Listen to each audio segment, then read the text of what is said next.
Good afternoon. Magandang hapon po sa inyong lahat. Thank you po. So, muli ito po yung aking first Sunday in the month of July. So, bago po tayo magsimula, let's declare the Bible declaration.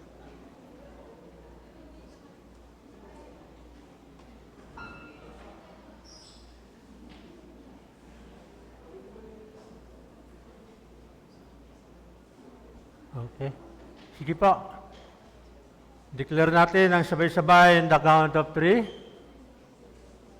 1, 2, and 3. This is my Bible. This is the Word of God. I am what says I am. I can do. What I say I can do.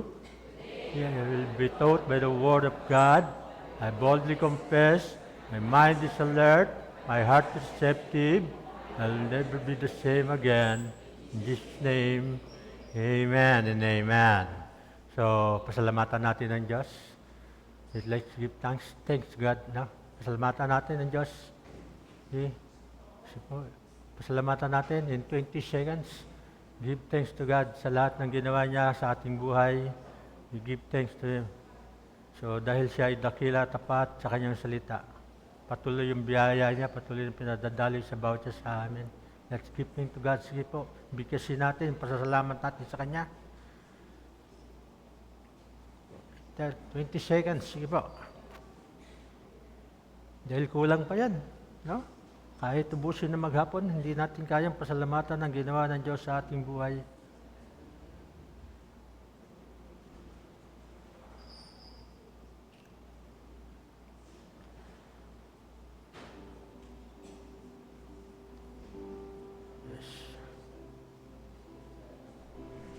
Yes, God, our Father in heaven, thank you, Lord. Thank you sa kadakilaan mo. Thank you sa kabutihan mo. Thank you sa yung hindi malirip na gawain ng pagliligtas sa amin. Ikaw ay banal. Ang sabi mo, ang kabayaran ng kasalanan ay kamatayan. Kaya paano mo kami mapapatawad kundi ikaw ang gumawa ng paraan upang kami ay mapatawad. You give your Son, Jesus Christ. Thank you, Jesus, for giving your life to us, to redeem us. Thank you, God. Thank you. Dahil sa dugo mo, nilinis mo kami. Thank you. Thank you.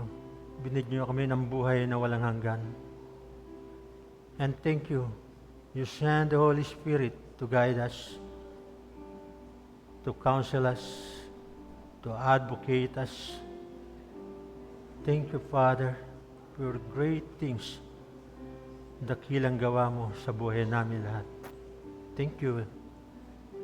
Thank you, Holy Spirit, that you always lagi ka nandito sa amin. Sinasamahan kami, ginagabayan at patuloy na iningatan. At patuloy na tinuturuan upang masunod namin ang kalooban ng Ama na inilagay sa aming mga buhay. Salamat po. We welcome you, Holy Spirit. We welcome you. We welcome you. Saturate this place. Saturate our heart. Thank you. Thank you, Father. Thank you, Father. This we pray in the name of the Father, of the Son, of the Holy Spirit. All God's people say, amen and amen. Sige natin ang Diyos. Give thanks. So, para ipakilala ko po ang mensaheng ito, ma-introduce ko sa inyo ang mensaheng ito, ay siguro po maganda yung paglalarawan ng ating buhay. No? Yung madalas na nangyari ito sa ating sariling buhay. No? Di po ba tayo ay nagsimula sa pag-aaral, pagtatapos ng pag-aaral, pagkakaroon ng trabaho, no? At unti-unti natututo tayo, no? Nasasanay tayo, and we are getting better, a little bit, no? Nagiging mas mahusay tayo, no? At sabi nga, nagiging agresibo din tayo dahil nagkaroon na tayo ng trabaho, nagkaroon na tayo ng part-time job, nagkaroon na tayo, makakapag-loan na tayo ng kotse, no? At nagkaroon, eventually, magkaroon ka na rin ng kasintahan, no? Jowa, no? And then, eventually, magiging asawa mo siya, di ba? Magkakaroon na kayo ng baby, di ba? At bibili ka na rin ng diaper. Pagkatapos, no, isa pang sanggol, maraming diaper, preschool, no? Maraming gastusin, braces sa ngipin, no? So, at magkaroon ka rin ng pangalawang trabaho, di ba? Part-time job. So, nandun, no? At bigla na lang tayong magising isang araw, nakaramdam tayo ng kaba, no? Bakit ganito? Parang kulang na yung oras ko. So, nice kong gawin yung mga dapat kong gawin, pero hindi ko na kayang gawin, no? Dahil nagkukulang na ako sa oras at nagmamadali na ako, no? So, kulang na yung buong maghapon, di ba?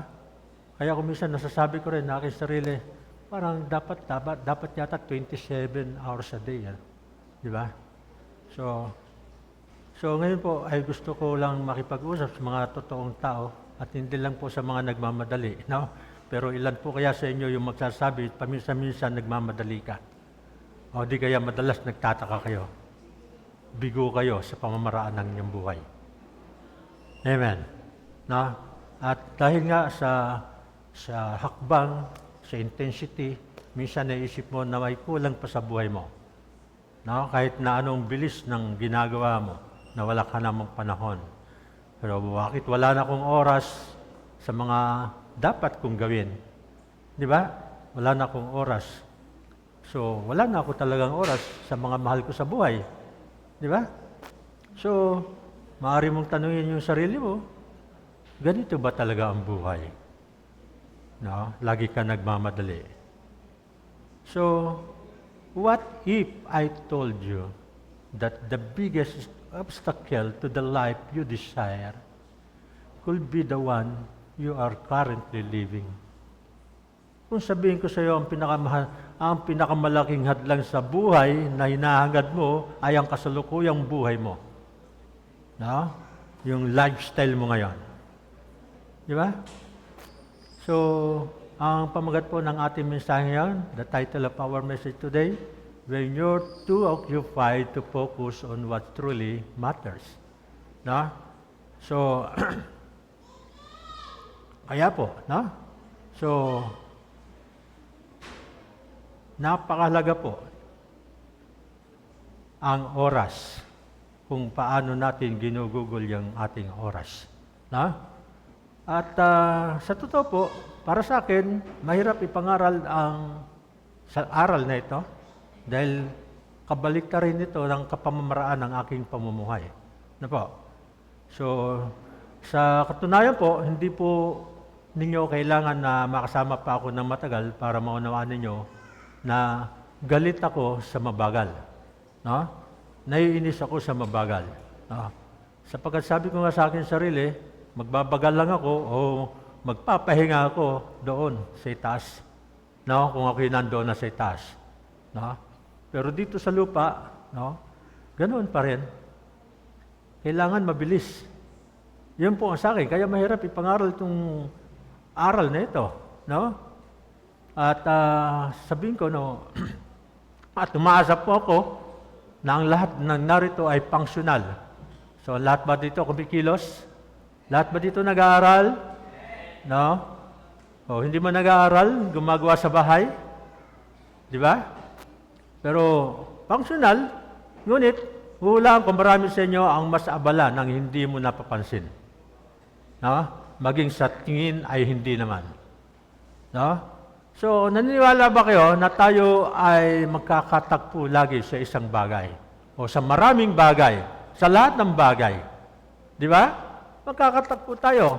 Mga trabaho na dapat gawin. Di ba? Trabaho. Nagkakaisa tayo dyan. Mga babayarin, mga bill na dapat bayaran. Yung kusina nalilinisin. Yung bata na alagaan, di ba? Balitang babasahin o papakinggan. bakuran na lilinisan, wawalisin, no? Hapunan o tanghalian o almusal na lulutuin, damit na lalabhan, no? Damit na isusuot, damit na bibilhin dahil ayaw mo nang suot yung luwa mong damit. Di ba? So, magkakaisa tayo dyan.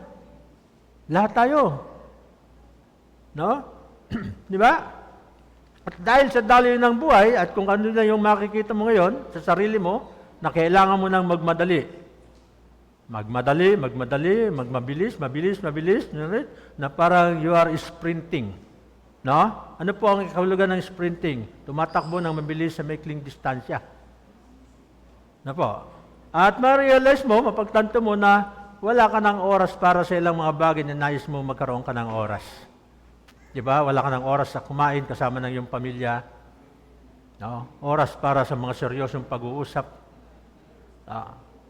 At wala tayong panahon para sa magpahinga, magmuni-muni, magbasa, o talagang tamasahin, mapalapit sa ating Ama sa Langit. Meron pa ba tayong yan? May panahon pa ba tayo para mag-devotion? Para magbasa ng Biblia? So, may oras pa ba tayo? O maaaring tanongin mo, ganito ba talaga ang buhay? No.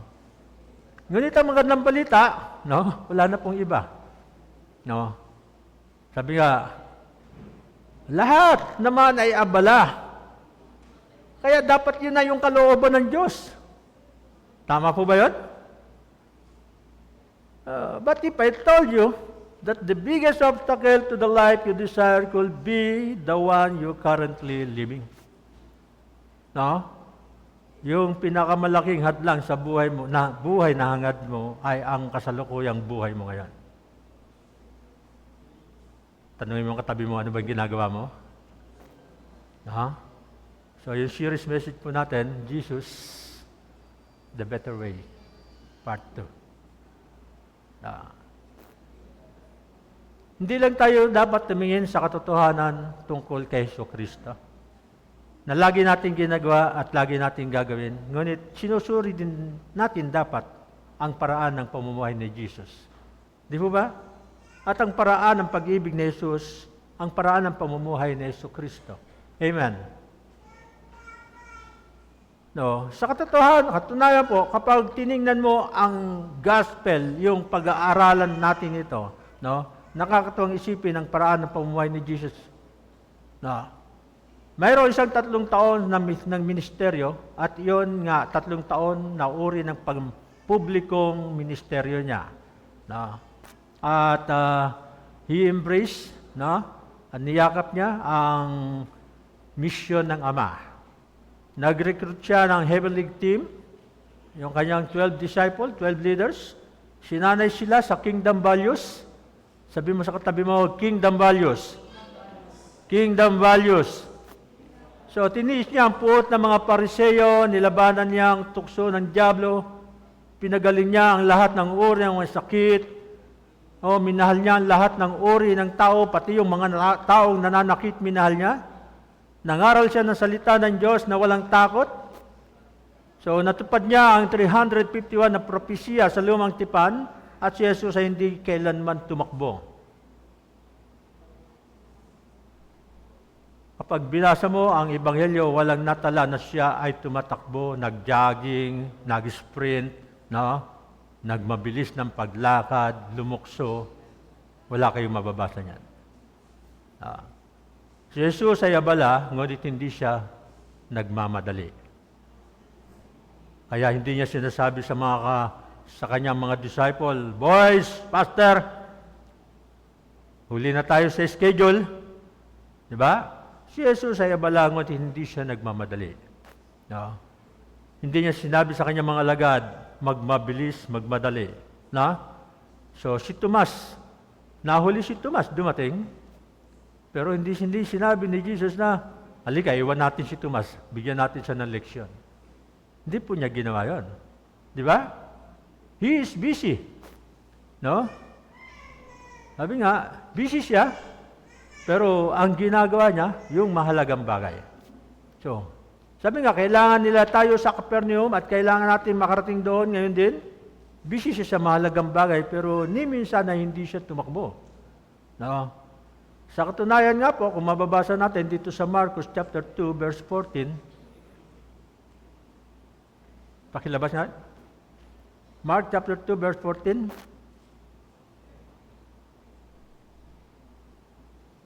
So, and as Jesus walked along, he saw Levi, son of Alphaeus, sitting at the tax collector's booth. Follow me, sabi niya. Jesus told him, and Levi got up and followed him. So nakita natin, sabi niya, sa paglalakad ni Jesus, nakita niya si Levi na anak ni Alphaeo na nakaupo sa paningilan ng buwis. Sinabi niya sa kanya, sumunod ka sa akin. At nagtindig siya at sumunod sa kanya. No? Kaya po, no?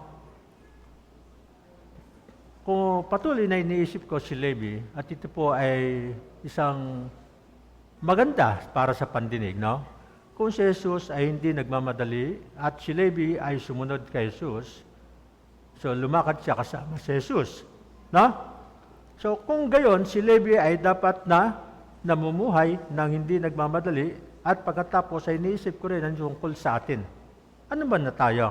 Ano naman tayo? Naisip kung susundin natin ang isang hindi nagmamadali na Jesus, dapat ay namumuhay tayo na hindi nagmamadali. Di po ba? Kaya po, no? Kaya po, inanyayahan tayo ni Jesus na lumapit sa Kanya. Inanyayahan Kanya na lumapit sa Kanya. Yang katabi mo.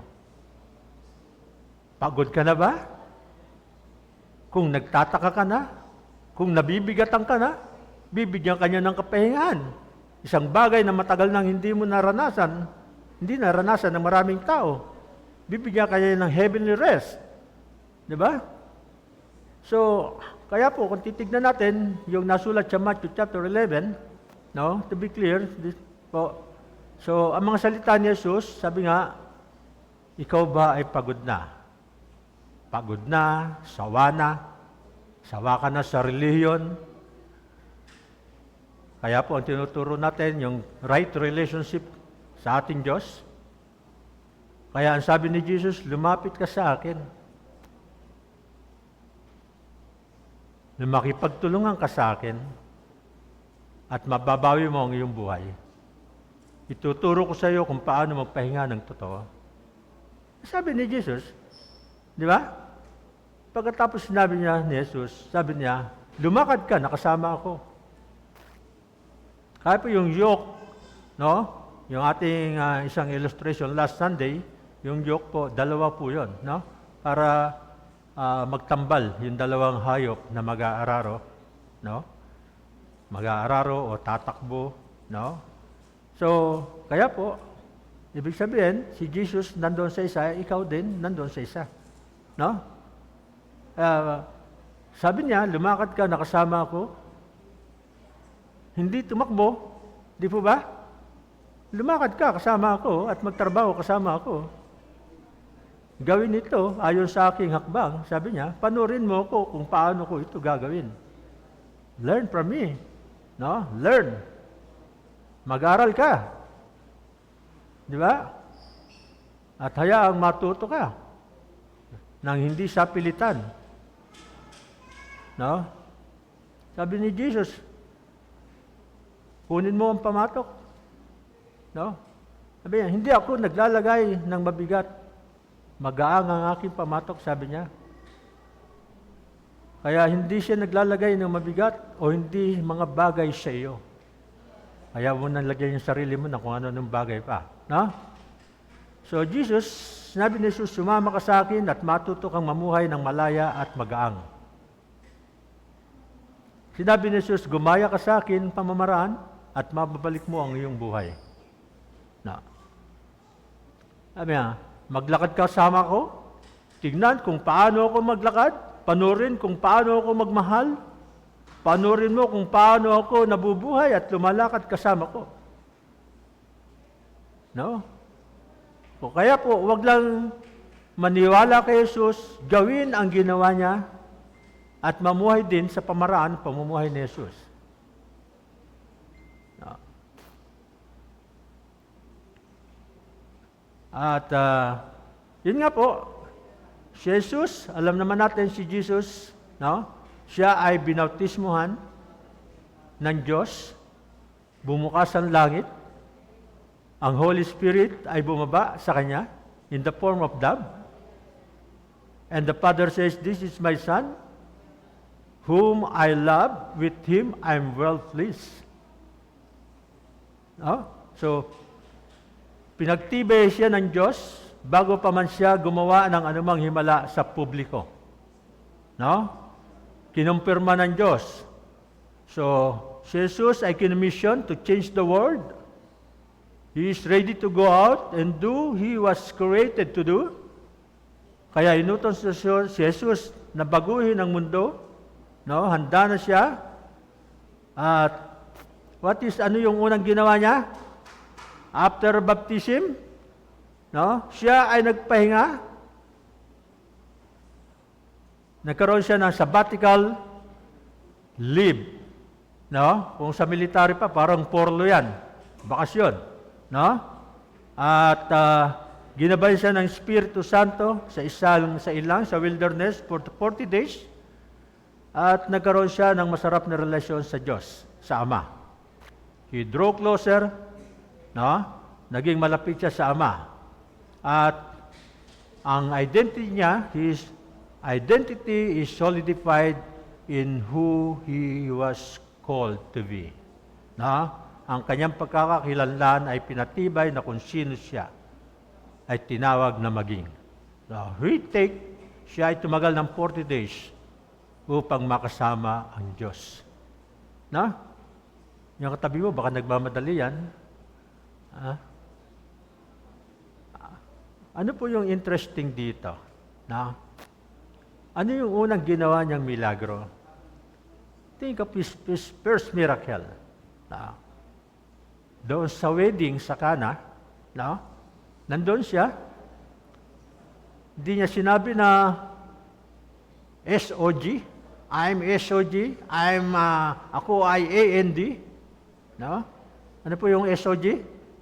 Son of God.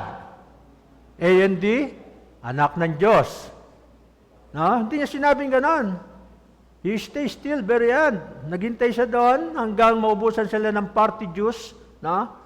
And he turned the water into wine. Yun ang unang himala niya. Di ba? At minsan, doon sa sinagoga, yung isang synagogue leader lumapit sa kanya in the name of Jairus. No?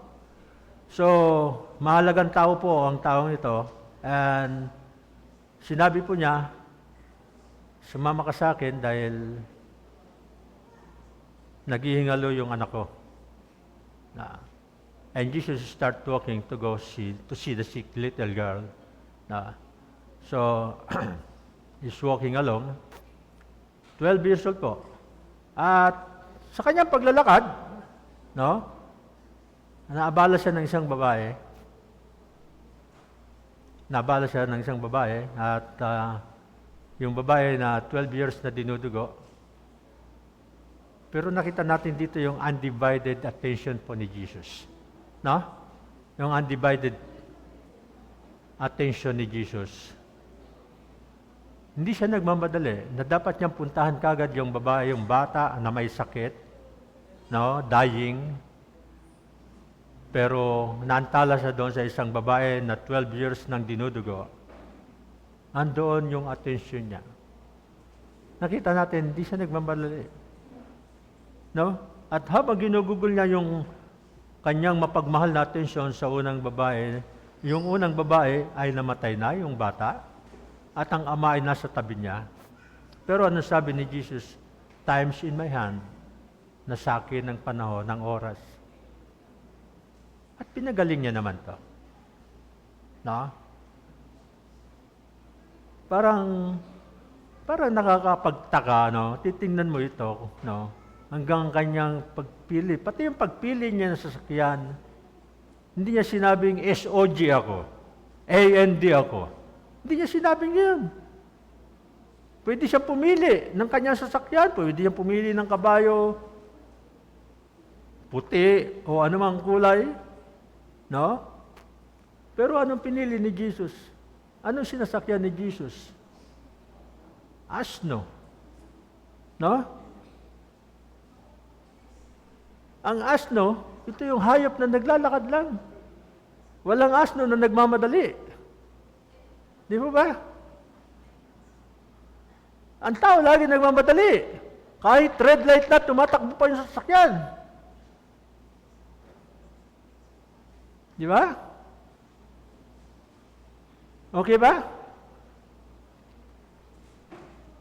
Ang tao kahit red light, parang hindi niya nakikita, red light na. Na? Hanggang maramdaman niya, boom!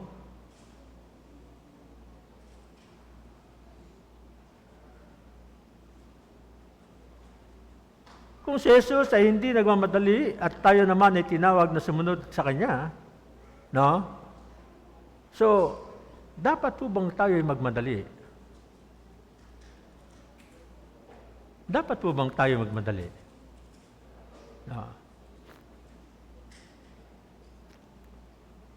Kaya po, no? Sa akin, kung pag-aaral ko ito, malamang na tumatakbo ako sa kawalang hanggan. No? Sa kawalang halaga. Di ba? Hindi ko alam yung katabi mo kung para sa kanya, kung ano yung para sa kanya. No. Maaring tumatakbo ka mula sa nakaraang kabiguan mo. Maaring tumatakbo ka mula sa isang bagay na may sinabi sa iyo. Maaring ikaw ay tumatakbo mula sa isang kawalan ng panatagan. No? Tumatakbo sa sakit ng kalooban, tumatakbo mula sa pag-abuso, pang-abuso, tumatakbo ka sa isang bagay. Kailangan po, alamin natin yung ating goal. Alamin natin yung vision. Di ba? Kailangan alamin natin. Di ba? Kailangan alamin mo yung layunin, alamin mo yung pangitain. Di ba? Di ba? Mag-aasawa ko, magiging ayos ang lahat, papangalanan ko yung aming anak, Kulog at Kidlat, pagkat ito'y nasa Bible. Di ba? So, alam mo na doon ka patutungo, ikaw ay tumatakbo tungo sa tagumpay. No, di ba? So, tumatakbo ka tungo sa imahe na gusto mo. Tumatakbo ka patungo sa kasikatan. Tumatakbo ka patungo sa katanyagan. Tumatakbo ka para magustuhan ka. Gusto mong maging kung ano man ito ay tinatanggap ka. Okay. Pero ang problema ay para sa karamihan ng mga tao sa kultura ngayon, ay nahabol mo ang isang buhay na iiwan ka rin, no? Iiwan ka pa rin walang laman kapag nahanap mo na ito. Dahil alam mo, dahil dapat, alam mo yung main goal, no? Yung main goal, iyan lang po yung mga plano natin, na gusto natin, na iniisip natin, dapat po magkaroon tayo ng end goal. Yung end goal natin, to be more like Jesus. Di ba? Lalo maging kamukha ni Jesucristo. Kaya po, the biggest obstacle to the life you desire will be the one you're currently living. No? So, lagi po tayo nagmamadali. Pastor, ikaw naman ay tuwing Sunday lang. Ako naman ay nakatakbo ng full-time job. May part-time job pa ako. Di ba? Hindi ako pwedeng magpahinga. Lagi nagmamadali. Lagi nakikipagtulakan. Ang ilan sa inyo ay nagsasabi na hindi mo na maintindihan si Pastor. Hindi ka maintindihan ni Pastor. No? Pastor, alam mo, may trabaho ako eh. Wala na akong panahon sa discipleship. Wala na akong panahon sa cell group. Di po ba? Kailangan ko magmadali.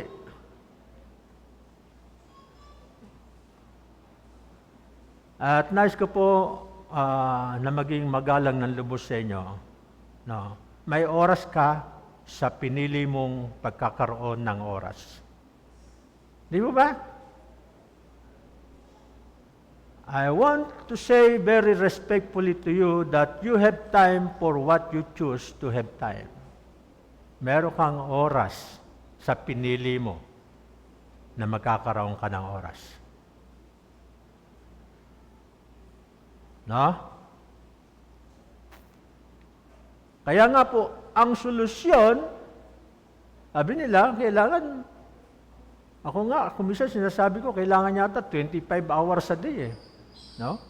Kasi kumisan, lumampas na sa, lumampas na sa alas 12 ng gabi. Nagtatrabaho ka eh. No? Alam po niyo, ang trabaho sa barko, kumisan, may trabaho kami 36 hours. Ano po? Kailangan tapusin. So, kaya nga po, ang solusyon, the solution is more of what matters most. Kailangan kung ano yung talagang mahalaga. Tanong mo yung katabi mo, ano ba yung mahalaga sa iyo? No? So, kung ano yung mahalaga?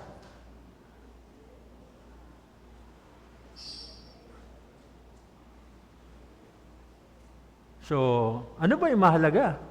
Maraming nakakaabala sa buhay natin. Maraming nakakaabala sa mga desire natin sa buhay. Ano po? Ano po yung una? Social media. Pagkamulat pa lang ng mata mo, ano na yung hawak mo? Browse. Oy, titignan ko lang sandali, baka may message sa akin. Wala na. Kling! Pumasok na naman yung sa Facebook, no? Andiyan na lahat, di ba? Napakalaking oras po ang makukonsumo sa social media. Kaya advice ko, kung nagde-devotion kayo, wag po i-off na ninyo. Pwede naman sa cellphone, pero i-off na ninyo yung inyong internet, yung wifi niya. No. So, social media, number 1 yan. Ang second, television. Sino pa dito yung sa television? Pero parang kakunti na kasi may Netflix na, no? So, yung third po, video games. Video games. No? Noong una po, naglo-load ako ng video, ng games. Nilalaro ko for 2 hours.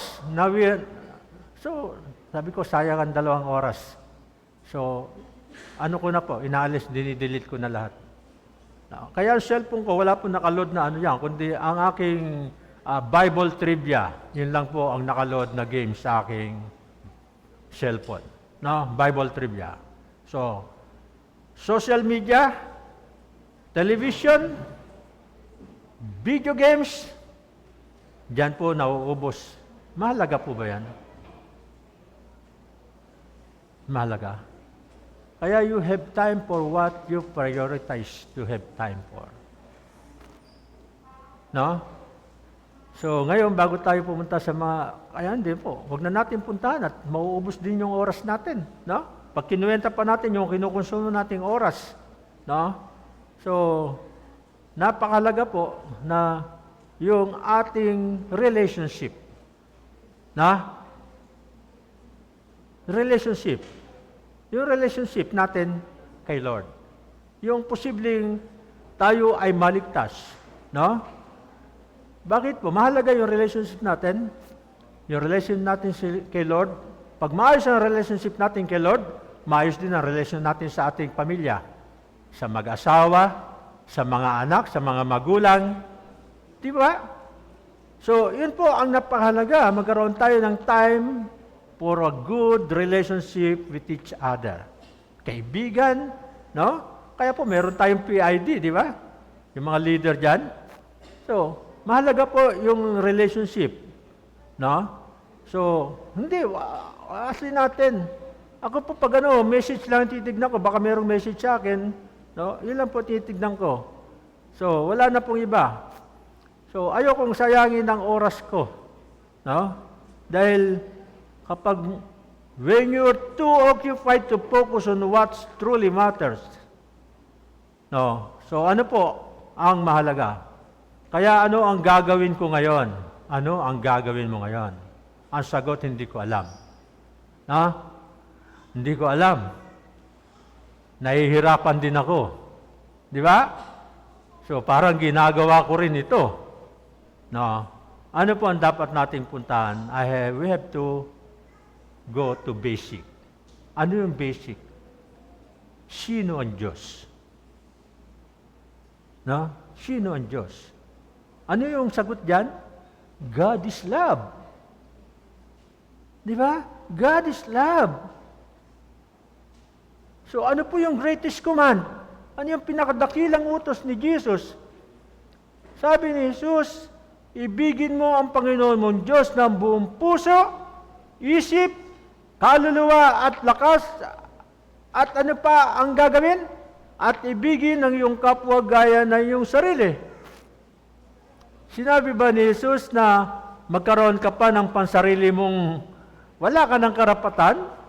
Dito, sinasabi dito, ibigin mo ang Panginoon mong Diyos ng buong puso, isip, kaluluwa at lakas. Nothing left for you.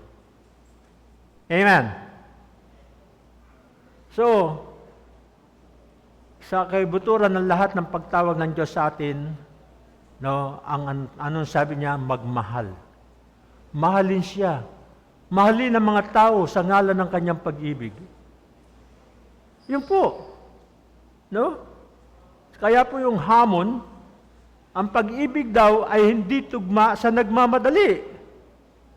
Kaya pala, naalala ko tuloy, kaya pala yung unang hindi kami nag-aatuluyan eh.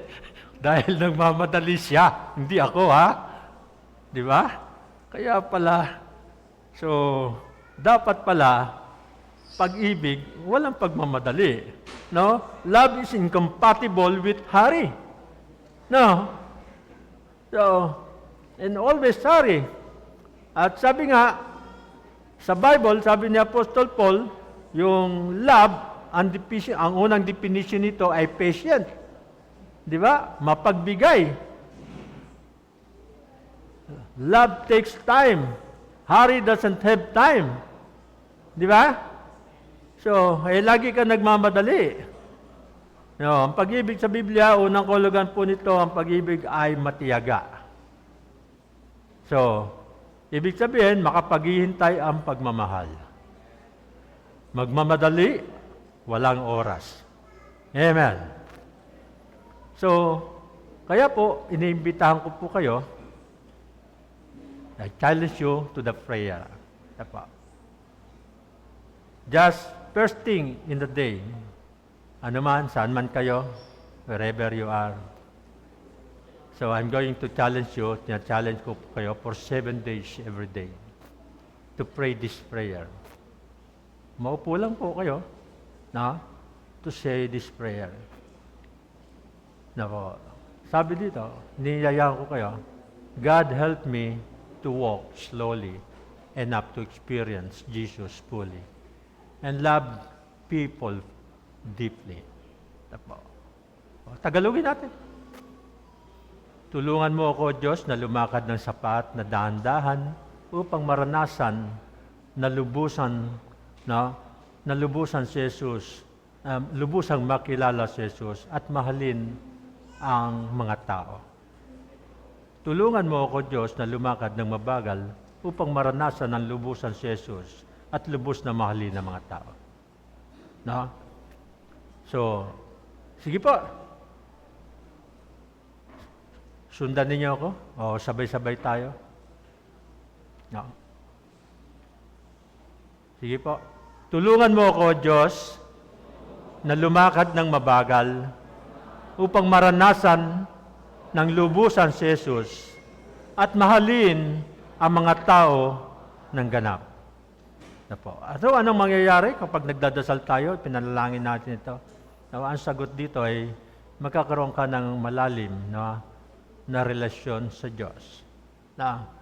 At magkakaroon ka ng mga pangitain. Nakikita mo yung mga tao na naghihirap. Dahil yun ang hinihiling mo mahalin mo sila. Mamahalin mo mga tao na walang nagmamahal sa kanila, mga tao na hindi ka mahal-mahal. Ano yung pangalawa? Tutulungan ka nitong piliin kung ano yung mahalaga. At taalisin kung ano yung mga hindi mahalaga.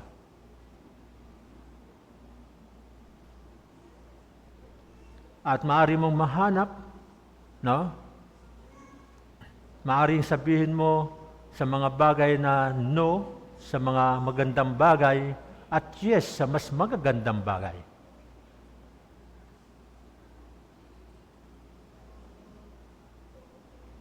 At magkakaroon ka rin ng oras kung ano yung priority na dapat mong gawin. So ang solusyon ay hindi mas maraming oras, ang solusyon ay higit pa sa kung ano ang mahalaga. So, ang panalangin ito ay tumutulong sa akin, no? Parang naroon ako sa lahat ng sandali sa isang lugar na dapat puntahan. At ang panalangin ito ay nag-aalis din ng hindi mahalagang bagay para sa mga halagang bagay.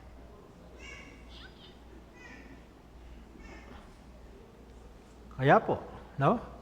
Muli po, ulitin natin. Tulungan mo ako, Diyos, na lumakad na mabagal upang maranasan si Jesus ng lubusan at mahalin ng malalim ang mga tao. So, napakahalaga po. Si Jesus ay palaging lumalakad patungo sa krus araw-araw. Bawat akbang, bawat sandali, tinutupad niya yung pagkatawag ng Diyos para sa Kanya. Nagpapahayag siya ng pinakamalalim na pagmamahal sa iyo diyan sa katabi mo. Naglalakad siya patungo sa krus. Kaya kapag nalaman natin si Jesus, ang daan, ang katotohanan at ang buhay, hindi lang natin tinatanggap ang katotohanan na itinuro niya, kundi yung nabubuhay din tayo at minamahal ang paraan ng pamumuhay ni Jesus.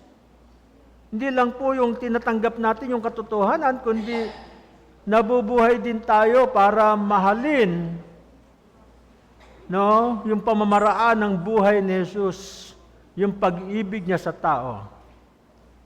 At na habang natututo akong lumalakad kasama si Jesus, mas nagiging katulad ako ni Jesus. Di ba? At upang magpakita ang pag-ibig ng Diyos, no? Mula na tayo yung daluyan ng pag-ibig ng Diyos. Si Jesus na isang walang kasalanan, ibinigay ang kanyang buhay para sa ating mga makasalanan. Siya ay perfect. Walang kasalanan. Si Jesus araw-araw ay lumalakad patungo sa krus upang ibigay ang kanyang buhay para sa katabi mo. Kaya kung sinusundan mo si Jesus, hulaan mo kung saan ka naglalakad. Naglalakad ka para ialay ang iyong buhay para sa isang bagay na mas mahalaga. Amen.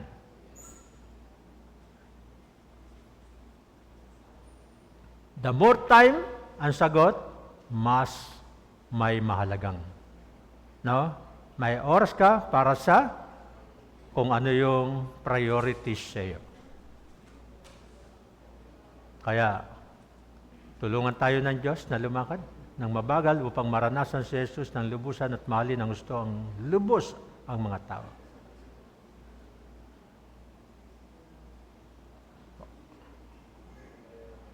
So, sa mga nagko-commit po na makikiisa po sa prayer natin na ito sa loob ng 7 araw, pwede po itaas natin yung ating mga kamay. Yung magko-commit. Sige po, baba natin. So, I hope naunawaan natin ang mensahe. Naunawaan po natin ang mensahe. Sige po, baba natin ang ating mga kamay na. Okay, I ask you to bow your head, close your eyes, feel the presence of our God. Isipin natin, ano ba yung mahalaga sa atin? Ano ba yung pinakakaabala natin? Ito ba yung social media? television, video games,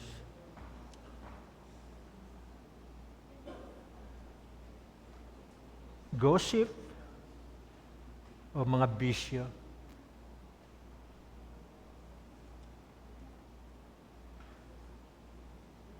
Isipin natin na hindi lang dapat inaalam natin yung kabutihan ng Diyos, kundi dapat alamin natin kung paano namumuhay si Jesus,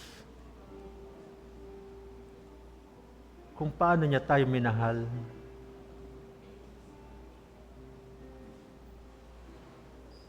kung paano siya lumalakad, nilalakaran niya kung ano yung inutos ng Ama.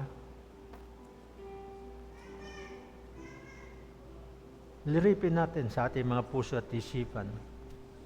Let's think of all. Narito ba tayo na ang ating mga puso at isipan ay talagang nakatalaga upang makinig, upang siya ay sambahin? O may mga plano na tayo, nagmamadali tayo. Si Jesus ay hindi nagmamadali. Siya ay laging lumalakad.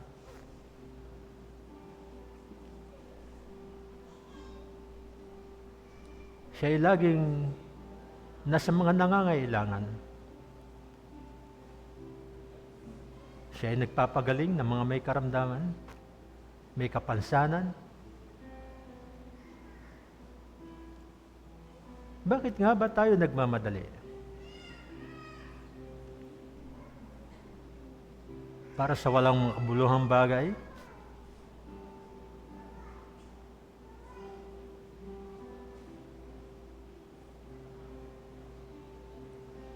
Kaya po, aming Amang nasa langit, nagpapasalamat kami sa iyong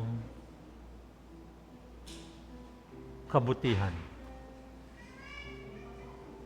Tunay nga po.